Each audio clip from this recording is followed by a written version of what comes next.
O Comitê de Política Monetária do Banco Central volta a se reunir nesta semana para definir a nova taxa básica de juros, e a persistência da inflação reforça a expectativa de mais uma alta na Selic, que atualmente já está em 13,25% ao ano.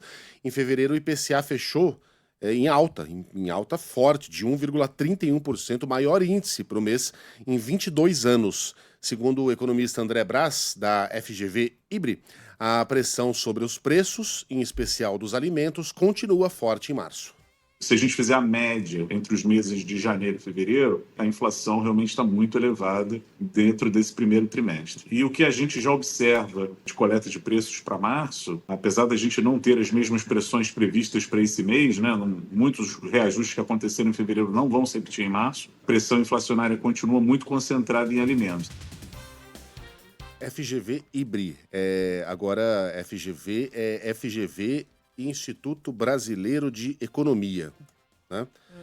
Que conta com nomes como o do André Brás, só explicando aqui para quem não se familiarizou com o nome. Um alívio no valor dos alimentos é esperado pelo governo com a super safra de grãos. O problema é que os preços são formados não só pela oferta dos produtos, de acordo com o pesquisador e professor do INSPER, Leandro Gílio.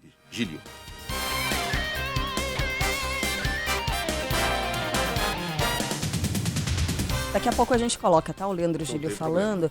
Mas no acumulado dos últimos 12 meses, o IPCA avançou 5,06%, ficou acima do teto da meta de 4,5%. Para o economista André Perfeito, o Copom deve aumentar os juros em 1 ponto percentual agora e promover novas altas até o fim do ano.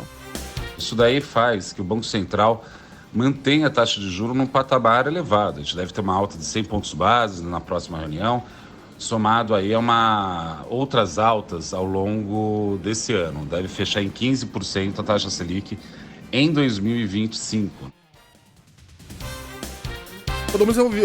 Podemos ouvir agora, Carla, o Leandro Gílio falando sobre o problema de os preços serem formados não apenas pela oferta de produtos.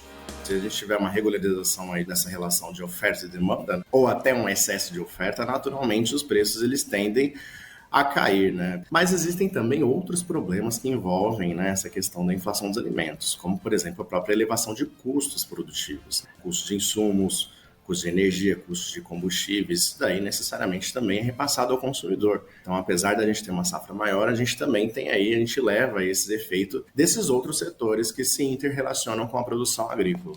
O ex-presidente do Banco dos BRICS, Marcos Trujillo, concorda que o Banco Central não tem saída que não seja seguir elevando a Selic. Além do preço dos alimentos, ele aponta o excesso de gastos do governo como outro fator que impulsiona a inflação.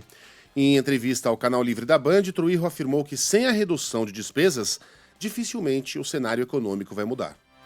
Temos uma conjuntura em que o governo brasileiro continua em expansão fiscal. Isso encomenda, né, uma percepção do mercado que acaba influenciando aqueles que praticam os preços na economia a tentar encontrar esse ponto de equilíbrio mais no futuro. Isso significa preços mais altos. E, por outro lado, você tem hoje uma política monetária bastante restritiva, que é a responsabilidade do Banco Central. É uma situação parecida quando você está dirigindo o carro e você liga o aquecedor no interior do carro, só que você abre a janela. Então, por um lado, o gasto do governo funciona como um aquecimento do veículo, por outro, porque você abriu a janela, entra um determinado vento. São as forças que se anulam entre, mais uma vez, o expansionismo fiscal do governo e uma política bastante restritiva do Banco Central.